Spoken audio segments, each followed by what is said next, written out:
চমৎকার একটা হাদিস শুনেন জামে তিরমিজির।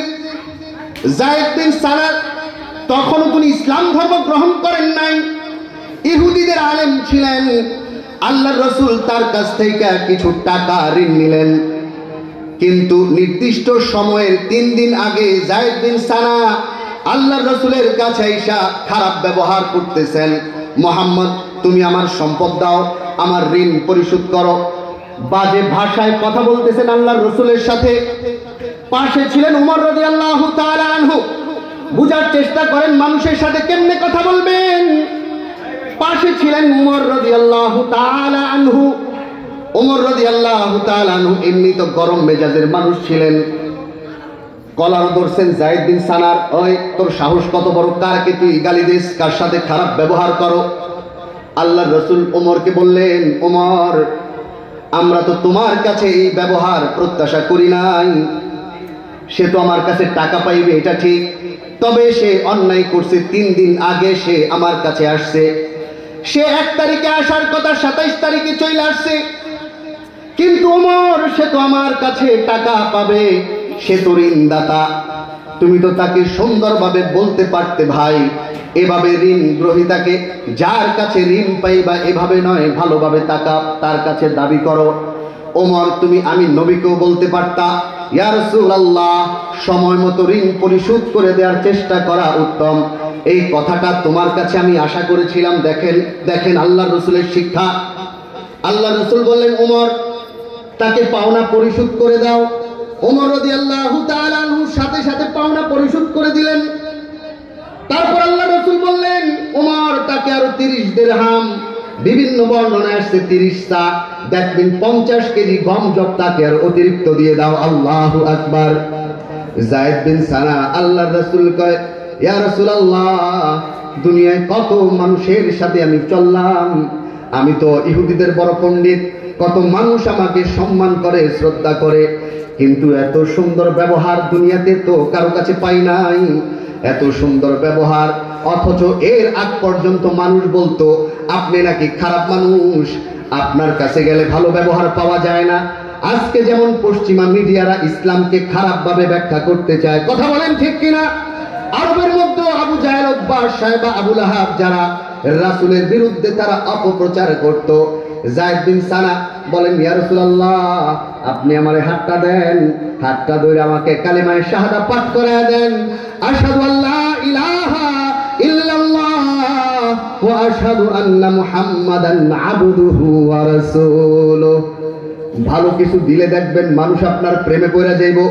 এমনি দুনিয়া জয় করে নাই, এমনি পৃথিবী জয় করে নাই আমার রাসূল। যেই মানুষগুলো রাসূলকে পাগল বলে আখ্যায়িত করত, ওই মানুষগুলো রাসূলের ব্যবহারে আইসা বলতেন, মুহাম্মদ, কতই না তোমাকে কষ্ট দিয়েছি, আল্লাহ কি ক্ষমা করবেন না? আল্লাহ রাসূল বলেন, ইন্নাল ইসলাম ইয়াহদিমু মা কানা ক্বাবলা, তুমি কালিমাটা পড়া নাও, আল্লাহ তোমার পেছনের অপরাধ সব ক্ষমা করে দিবেন। এটা হলো আমার নবীর শিক্ষা। আমার নবী জবান দ্বারা কাউকে কষ্ট দিতেন না। এই জবানটা বড় দামি জিনিস। এই জবানের আপদ থেকে যেই মানুষ নিরাপদ থাকবো, এই জবান থেকে যেই মানুষ নিরাপদ থাকবো, আল্লাহ রাব্বুল আলামিন তাকে জান্নাত দান করে দিবেন। আল্লাহু আকবার। আল্লাহর রাসূল বলেন, মাইয়াজমানু লি বাইনা লিহিয়াইহি ওয়া বাইনা রিজলাইহি আজমানু লাহুল জান্নাহ। ও আমার উম্মতেরা, শুনে নাও, শুনে নাও, আমার যেই উম্মত এই জবান আর লজ্জাস্থানের নিরাপত্তা আমাকে দিবে, যেই উম্মত বলবে আমার চরিত্র নষ্ট হবে না, যেই উম্মত বলবে আমার জবান দ্বারা কেউ কষ্ট পাবে না, আমি নবী তার জান্নাতের জামানত হয়ে গেলাম। আজমানু লাহুল জান্নাহ। আল্লাহর রাসূল বলেন, আমি তাকে জান্নাতের জামিনদার হয়ে গেলাম। আল্লাহু আকবার। মুআবিয়া ইবনে হাকিম আস-সালিমি রাদিয়াল্লাহু তাআলা আনহু নতুন নতুন ইসলাম ধর্ম গ্রহণ করার পর অত কিছু বুঝতেন না। রাসূলের পেছনে নামাজে দাঁড়াইছেন, একজনে হাঁচি দেওয়ার পর তিনি জোরে ইয়ারহামুকাল্লাহ বইলা উঠছেন।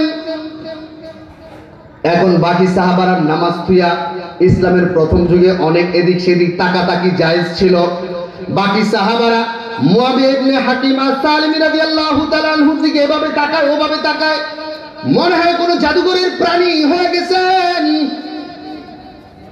সালাম ফেরানোর পর তিনি মনে করতেছেন মনে হয় নামাজের পর আমাকে সবাই বকা দিবে, ধমক দিবে, আমার সাথে খারাপ ব্যবহার করবে।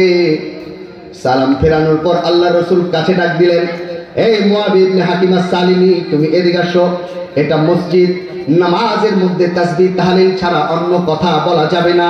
শিখানো বুকের সাথে বুকটা লাগায় রাসূল শিখায় দিছে। মুয়াবিয়া ইবনে হাকিম আস-সালিমি বলেন, আল্লাহর কসম, এত উত্তম শিক্ষক আল্লাহর জমিনে আমি দ্বিতীয় আর কাউকে দেখি নাই। আল্লাহু আকবার। কেমন শিক্ষা আমার রাসূল দিবেন। মসজিদের নববীতে একজন গ্রাম্য মানুষ আইসা দাঁড়ায় দাঁড়ায় প্রস্রাব করতেছেন। আজকে খামারপাড়া এই জামে মসজিদে যদি দেখেন কেউ দাঁড়ায় প্রস্রাব করে, কথা কন্ত জুতার বাড়ি একটা মাড়ি পড়বনি, একটু আওয়াজ করে বলেন না, এটা ইসলামের শিক্ষা না। অবুঝকে রাসূল বুঝিয়ে দিতেন। গ্রাম্য মানুষ মসজিদে নববীতে প্রস্রাব করতেছেন, সাহাবারা ধমকাইতেছেন। আল্লাহর রাসূল বলছেন, এই সাবধান, তোমরা ধমক দিও না, ওরে কাছেটাই না আনো। কাছে আনার পর বললেন, এটা আল্লাহর ঘর, এখানে আল্লাহ থাকেন, সামনে আমরা নামাজ পড়ি, আল্লাহর সামনে আমরা নামাজ পড়ি, এই জায়গায় এভাবে প্রস্রাব করবা না। আল্লাহর রাসূল বুকের সাথে বুকটা লাগায় তারে তালিম দিয়া দিছেন। ওই অবুঝ মানুষগুলো এমন রাসূলের সোনার স্পর্শ পায়া পৃথিবীর সর্বশ্রেষ্ঠ মানুষে রূপান্তরিত হয়েছেন। কথা বলেন ঠিক কিনা? এই চরিত্র রাসূল আমাদেরকে দান করেছেন। এই জন্য আল্লাহ রাসূল বলেন, এই জবানটার হেফাজত যে করতে পারবা, এই জবান দিয়া যদি কাউকে কষ্ট দাও। আল্লাহ রাসূলের কাছে আসছেন আবু হুরায়রা রাদিয়াল্লাহু তাআলা আনহু থেকে বর্ণিত, ইন্না ফুলানাতান তাকুমুল লাইল ওয়া তাসুমুন নাহার ওয়া তুদি জিরানাত। ও আল্লাহর নবী, আপনি শুনে নেন, মদিনায় একজন নারী আছেন, ইন্না ফুলানাতান আই ইমরাআতান ফিল মাদিনা, মদিনায় একজন নারী আছে। নারীটা কেমন চরিত্রটা? ও আমার মা বোনেরা, কান খুলে শুনে নেন। আল্লাহর রাসূল জাহান্নামে আপনাদেরকে বেশি দেখাচ্ছেন, আপনারা কান খুলে শুনে নেন। আল্লাহর রাসূলের কাছে এসে বলেন, ইয়া রাসূলুল্লাহ, ইন্না ফুলানাতান আই ইমরাআতান ফিল মাদিনা, একজন নারী মদিনার মধ্যে আছেন। নারীটা কেমন? তাকুমুল লাইল তাকুমু ফিল লাইল, সারা রাত নামাজ পড়ে। এই কথা বলেন, মদিনাটার ওই নারীটার চরিত্র কেমন? তাকুমু ফিল লাইল, ওই নারীটা রাতে দাঁড়ায় নামাজ পড়েন। তাকুমু ফিল লাইল, ফরজ তো পড়েনি, তাহাজ্জুদ পর্যন্ত পড়েন। হাদিসের ইবারত এটাই স্পষ্ট ইঙ্গিত করেন। ওয়াতাসুমুন নাহার, আর দিনের বেলা রোজা রাখেন। আল্লাহু আকবার বলবেন না? ইয়া রাসূলুল্লাহ, ওয়াতাসাদদাকু, আল্লাহর নবী গো মানুষের সদকাও দেয়, তবে তুদি জিরানাহা, সে তার প্রতিবেশীরে কষ্ট দেয়। হে প্রতিবেশী, আরেক বেটার বোন গীবত কয়, অমুকের মেয়ে কি করলো, অমুকের ছেলে কি করলো, এই গীবত কয়, মানুষকে কটু কথা বলে কষ্ট দেয়। এই কান খুলে শুনবেন ভাই, এটা শুধু নারীদের জন্য না, এটা পুরুষদের জন্য। চায়ের দোকানে বইসা আমরা খুব আড্ডা জমাইতে পারি, প্র্যাকটিক্যাল ইসলামটা শিখা যান।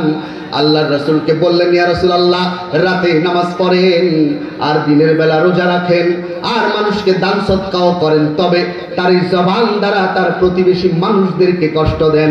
আল্লাহর রাসূল বললেন, লা খায়রা ফিহা, এই নারীর মধ্যে কোনো কল্যাণ নাই। লা খায়রা ফিহা, এই নারীর মধ্যে কোনো কল্যাণ নাই। ফাহিয়া মিন আহলিন নার, এই নারীটা জাহান্নামের অধিবাসী, সে সরাসরি জাহান্নামে যাবে। সুতরাং আপনি হজ করলেন, নামাজ পড়লেন, সারা রাত আল্লাহরে ডাকলেন, হাজী সাহেবের বউ, বড় মাওলানা সাহেবের মা আপনি, কিন্তু আপনার জবান দ্বারা প্রতিবেশী কষ্ট পায়। শুনে রাখেন, এটা আমার কথা না, আল্লাহ রাসূল বলে দিয়েছেন, সরাসরি জাহান্নামে যাবে। আবার বললেন, ইয়া রাসূলুল্লাহ, ইন্না ফুলানাতান আই ইমরাতান ফিল মাদিনা, হে আল্লাহর রাসূল, আরেকজন নারী আছেন, তুসাল্লিল মাকতুবাত, সে শুধু ফরজ নামাজগুলো পড়ে আর টুটা ফাটা কিছু দান করে, কিন্তু সে অত ইবাদত করতে পারে না, হারারাত তাহাজ্জুদ পড়ে না, প্রত্যেকদিন রোজাও রাখে না গো নবী। এই নারীর দ্বারা কি হবে? কিন্তু তার জবান দ্বারা লা তুদি জিরানাহা, এই নারী তার প্রতিবেশীকে কখনো জবান দ্বারা কষ্ট দেয় না, কাটা ফালায় কষ্ট দেয় না। ও মুমিন মুসলমান ভাই, ঘর বানাইছেন টয়লেটটা, আপনি আপনার চাচার বাড়ির দিকে টয়লেটটা দিচ্ছেন, কথা বলাছে না, আওয়াজ করে বলেন। রাস্তার পাশে যেখানে মানুষ বসে চা খায় ওই জায়গায় টয়লেটের আপনি মুখটা বাইর করে রাখছেন, আপনি ভাবছেন এমনি জান্নাতে যাইবেন। না না, এক বুজুর্গ তার পিসাবের কাছে এসে বলেন, ও আমার পিসাব, আমার ঘরে তো ইঁদুর, আমি কি করবো এখন, ইঁদুরগুলো খেদাইমু। কয় না, ইঁদুরকে তাড়াইও না, পারলে তোমার ঘরে রেখে ইঁদুরগুলো মেরে ফেলো। কয় তাড়াইলে সমস্যা কি? কয় তুমি যদি ইঁদুরগুলো তাড়াও তাহলে ইঁদুরগুলো প্রতিবেশীর ঘরে গিয়া প্রতিবেশীকে কষ্ট দিবে। আল্লাহু আকবার! আমার নবীর চরিত্র, আমার নবীর ক্যারেক্টার দেখেন। আয়েশা রাদিয়াল্লাহু তাআলা আনহা, আয়েশা রাদিয়াল্লাহু তাআলা আনহা সাহাবাদের মাঝে সবচেয়ে যিনি বড় আলেমা ছিলেন, অনেক বড় আলেমা ছিলেন, কোরআনের অনেক জটিল জটিল মাসালার সমাধান দিয়েছেন। আয়েশা রাদিয়াল্লাহু তাআলা আনহা একদিন আল্লাহর রাসূলের আরেকজন স্ত্রী সফিয়া রাদিয়াল্লাহু তাআলা আনহা, উনি একটু আকারে শর্ট ছিলেন, আকারে একটু শর্ট ছিলেন, অত লম্বা স্মার্ট ছিলেন না। আয়েশা রাদিয়াল্লাহু তাআলা আনহা একদিন বললেন, তাকে বেটে বললেন। আমরা খাটো মানুষ দেখলে কই না বট্টা মানুষ, খাটো মানুষ, নাড়া মানুষ কয় কিনা। আয়েশা রাদিয়াল্লাহু তাআলা আনহা সফিয়া রাদিয়াল্লাহু তাআলা আনহাকে বললেন, এই তুমি তো বেটে। আল্লাহর রাসূলের কাছে কাইন্দা কাইন্দা বললেন, ইয়া রাসূলুল্লাহ, আয়েশা আমাকে বেটে বলছে। আল্লাহ রাসূল বলেন, আয়েশা লা কুনতি কালিমাতান, তুমি এমন একটা কথা বলছো, লাউ মুজিজাত বিমাইল বাহরি, তোমার এই কথাটা যদি মহাসমুদ্রের মধ্যে রাখা হয়, লামাজাজাতহু, তোমার এই কথা এত তিতা সমুদ্রের পানিকে তিতা বানায় ফেলবে। আয়েশা তুমি কি কথা বললা? এটা সাধারণ বেটে বলার কারণে, সাধারণ বেটে বলছে, এই জন্য আল্লাহ রাসূল বলছেন না কুলতি কালিমাতান। আয়েশা তুমি কেমন কথা বললা, জানো জানো তোমার কথাটা কত বিশ্রী। লাউ মুজিজাত বিমাইল বাহরি, যদি এটা সমুদ্রের পানির সাথে মিশানো হয়, লামাজাজাতহু, সমুদ্রের পানিকে এই কথাটা তিতা বানায় ফেলবেন। সাধারণ বেটে বলার কারণে আজকে সমাজের মধ্যে আমরা কত কিছু বলে তিরস্কার করি, আজকে কত কিছু বলে মানুষকে আমরা কষ্ট দেই, মন্দ নামে মানুষকে ডেকে ডেকে আমরা কষ্ট দেই। এই জবানটাকে তো আল্লাহ মানুষকে কষ্ট দেওয়ার জন্য বানায় নাই, এই জবানটারে আল্লাহ বানাইছে কার? আল্লাহর জিকিরের জন্য। কার জিকিরের জন্য? এই জবানটা লিসানান যাকিরান, চারটা জিনিস যাকে দেওয়া হয়, আল্লাহ রাব্বুল আলামিন, আল্লাহ রাসূল বলেন কল্যাণ তাকে দেওয়া হয়। একটা হলো কলবান শাকিরান, যেই মানুষটাকে আল্লাহ একটা কৃতজ্ঞ হৃদয় দান করছেন, পেটে পাথর বাইন্ধ বলে আলহামদুলিল্লাহ, আল্লাহু আকবার। কলবান শাকিরান, তার যা আছে তাই নিয়ে সন্তুষ্ট থাকে, এটা হলো কলবে শাকির, কখনো আল্লাহর অকৃতজ্ঞতা জ্ঞাপন করে না। এই হৃদয় আল্লাহ রাব্বুল আলামিন যাকে দান করেছেন, ওই মানুষগুলো বড় দামি আল্লাহর কাছে। আউয়ালু মা ইউদা ইলাল জান্নাহ ইয়াউমাল কিয়ামাহ আল্লাযীনা ইয়াহমাদুনাল্লাহ ফিস সাররাই ওয়াদ দাররা। আল্লাহর নবী বলেন, আউয়ালু মা ইউদা ইলাল জান্নাহ ইয়াউমাল কিয়ামাহ, কিয়ামতের দিন সর্বপ্রথম ওই মানুষটাকে আল্লাহ জান্নাতের দিকে ডাকবেন। কিয়ামতের দিন সর্বপ্রথম আল্লাহ ওই মানুষটাকে জান্নাতের দিকে ডাকবেন।